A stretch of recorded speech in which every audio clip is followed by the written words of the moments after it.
भारत सौंदर्य और संस्कृति का दूसरा नाम है। हमारे देश में पर्यटन के लिए इतने सारे सुंदर स्थान हैं कि यदि हम उन सभी स्थानों को देखना शुरू कर दें तो मुझे यकीन है कि हमारी जिंदगी की किताब जिसके पन्ने फिलहाल काम, नौकरी, जिम्मेदारी और व्यस्तता से भर चुके हैं, उनमें कुछ सुकून और शांति से भरे नए और खूबसूरत पन्नों के पल जुड़ सकेंगे।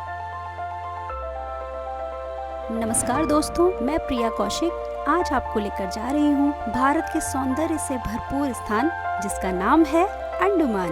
अंडमान तथा निकोबार द्वीप समूह भारत का एक ऐसा केंद्र शासित प्रदेश है। ये बंगाल की खाड़ी के दक्षिण में हिंद महासागर में स्थित है। अंडमान तथा निकोबार द्वीप समूह लगभग 572 छोटे छोटे द्वीपों से मिलकर बना है, जिसमें लगभग 36 द्वीपों पर ही लोग रहते हैं और निकोबार में केवल 10% लोग ही रहते हैं।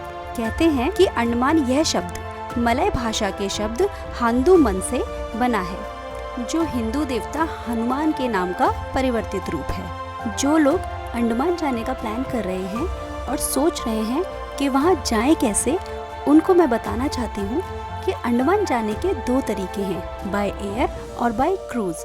अगर आप बाय एयर जाना चाहते हैं तो देश की सभी प्रमुख एयरलाइंस की नियमित उड़ानें चेन्नई, दिल्ली, कोलकाता, बेंगलुरु, मुंबई और भुवनेश्वर से पोर्ट ब्लेयर, जो अंडमान की राजधानी भी है, को जोड़ती हैं। दिन भर में 18 फ्लाइट्स चलती हैं।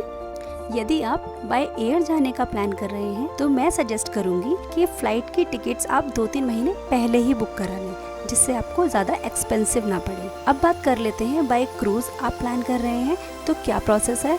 आपको अंडमान के लिए क्रूज 3 स्थानों कोलकाता, चेन्नई और विशाखापट्टनम से मिलेगा, जो पोर्ट ब्लेयर पहुंचने में 2 से 3 दिन तक का समय लेता है। मौसम खराब होने से ये समय बदल भी सकता है। यदि आपके पास 3 दिन जाना और 3 दिन आने जितना पर्याप्त समय है तभी आप क्रूज से प्लान कीजिए। हमने बेंगलोर से केम्पागोडा इंटरनेशनल एयरपोर्ट से सुबह 11:35 बजे अपनी फ़्लाइट ली थी, जिसने हमें 2 बजे तक पोर्ट ब्लेयर पहुंचा दिया था। पोर्ट ब्लेयर पहुंचने के बाद सबसे पहले हमने अपना लंच किया और उसके बाद हम निकल दिए अपने पहले डेस्टिनेशन सेल्यूलर जेल की ओर। सेल्यूलर जेल या काला पानी की सज़ा, बीते ज़माने की ऐसी सज़ा जिसका नाम सुनते ही कैदी कांपने लगते थे। दरअसल पोर्ट ब्लेयर में स्थित सेल्यूलर जेल को ही काला पानी की सज़ा कहा जाता है।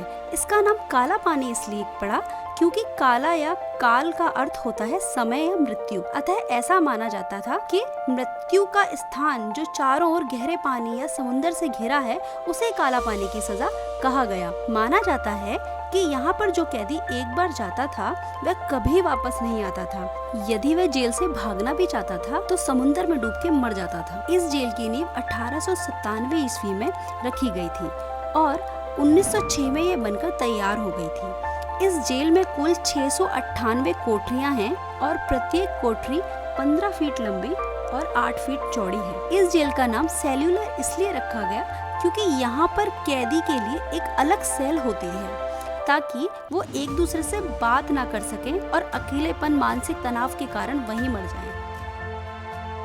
यहाँ पर मैं आप सबको सबसे ज़रूरी बात बताना चाहती हूँ, अंडमान में जितना कुछ भी घूमने के लिए है वह सब कुछ शाम के 5 बजे बंद हो जाता है, क्योंकि शाम के 5 बजे यहाँ अंधेरा हो जाता है। सेल्यूलर जेल के बंद हो जाने के बाद हम पहुँचे दूसरे स्थान फ्लैग पॉइंट या ध्वज बिंदु पर। ऐतिहासिक दृष्टि से ये फ्लैग पॉइंट बहुत महत्वपूर्ण स्थान है क्योंकि ये वही स्थान है जहाँ पर 30 दिसंबर 1943 के दिन नेताजी सुभाष चंद्र बोस के द्वारा भारतीय धरती पर पहली बार भारतीय गौरव का प्रतीक भारतीय ध्वज फहराया गया था। तो फ्रेंड्स, ये था हमारा डे 1 का लास्ट पॉइंट, फ्लैग पॉइंट। अब बज चुके हैं 8:30। अब हम जा रहे हैं वापस अपने होटल। तो अब हम कल मिलते हैं। Bye bye, good night.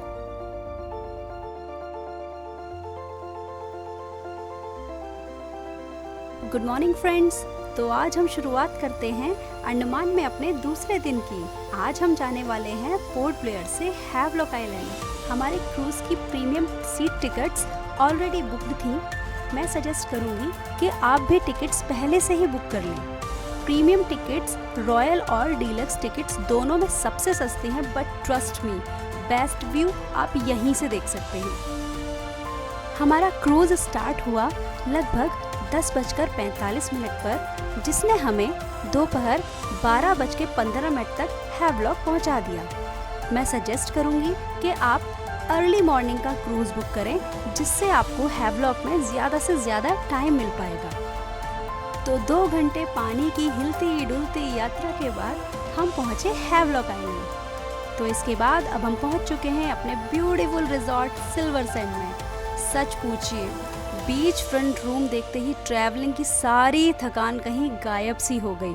तो फिर देर किस बात की, आइए सबसे पहले देखते हैं रिजॉर्ट का व्यू।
सुबह के इतने बेहतरीन नज़ारे के बाद अब वक्त हो चला है थोड़ी पेट पूजा का।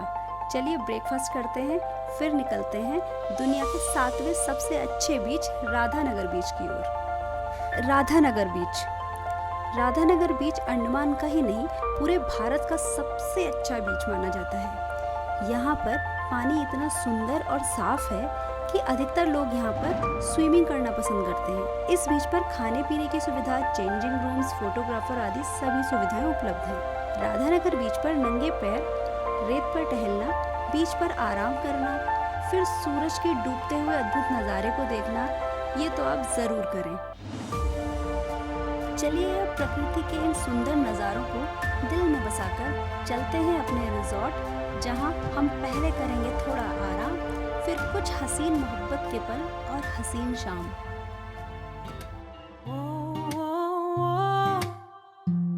And if the fall down is painful, I mean to blame, but there's something about you, there's something keep pulling me to you, there's something no good but I want you, there's something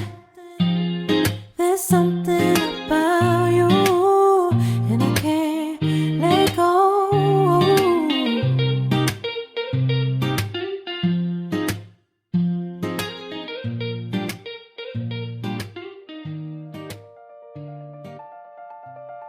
good morning friends, आज हमारा अंडमान में है तीसरा दिन। तो चलिए करते हैं तीसरे दिन की शुरुआत उगते सूरज के साथ।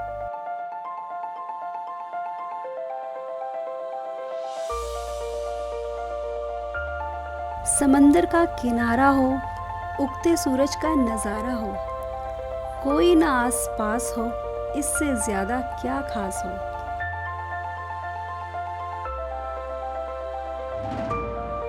अंडमान का बेस्ट एक्सपीरियंस लेने के लिए बिल्कुल भी मिस ना करें एलिफेंट बीच, जहाँ पर आप आनंद ले सकते हैं water activities and water sports का।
शाम को हमने रिजॉर्ट में लाइव म्यूजिक एंजॉय किया। इसी के साथ हमारा डे 3 हुआ खत्म। तो कल हमें जाना है नील आइलैंड एक और बेहतरीन एक्सपीरियंस के लिए। तो कल मिलते हैं। Good night. Good morning friends. तो हम पहुंच चुके हैं नील आइलैंड। तो ये है हमारा ब्यूटीफुल रिजॉर्ट नील island silver sand resort.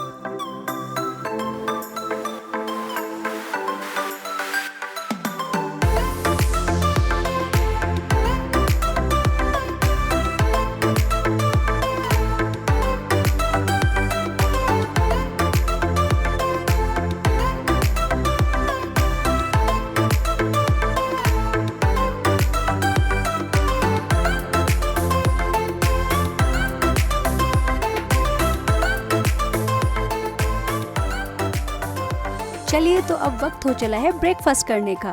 Breakfast करने के बाद हम जाएंगे अपने नेक्स्ट डेस्टिनेशन जो है नेचुरल ब्रिज। नेचुरल ब्रिज जाने के लिए सबसे बेस्ट तरीका है आप स्कूटी हायर कीजिए और वहाँ के सुंदर नज़ारों का आनंद लीजिए। तो दोस्तों ये है नेचुरल ब्रिज। ये अपने कोरल बीचेस के लिए बहुत प्रसिद्ध है। यहाँ पर हमने डिफरेंट कोरल्स देखे, बहुत सारे समुद्री जीव देखे। तो फ्रेंड्स ये येलो कलर का दिखने वाला कोरल छूने में बहुत ही सॉफ्ट होता है।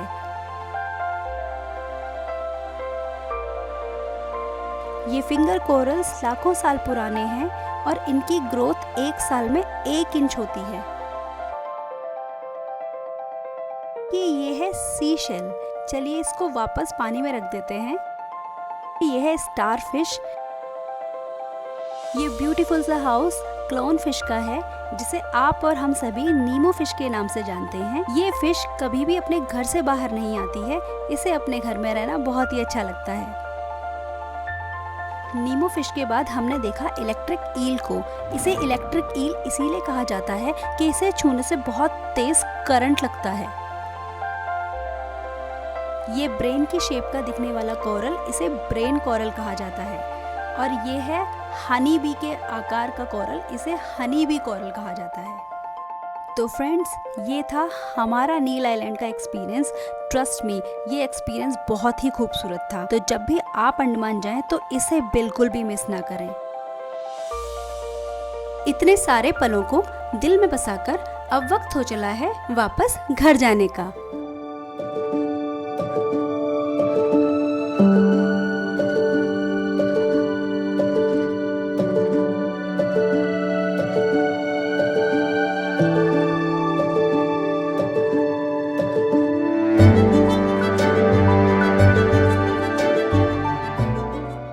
अब हमें वापस जाना है अंडमान से बेंगलोर की ओर। तो मिलते हैं फिर कभी।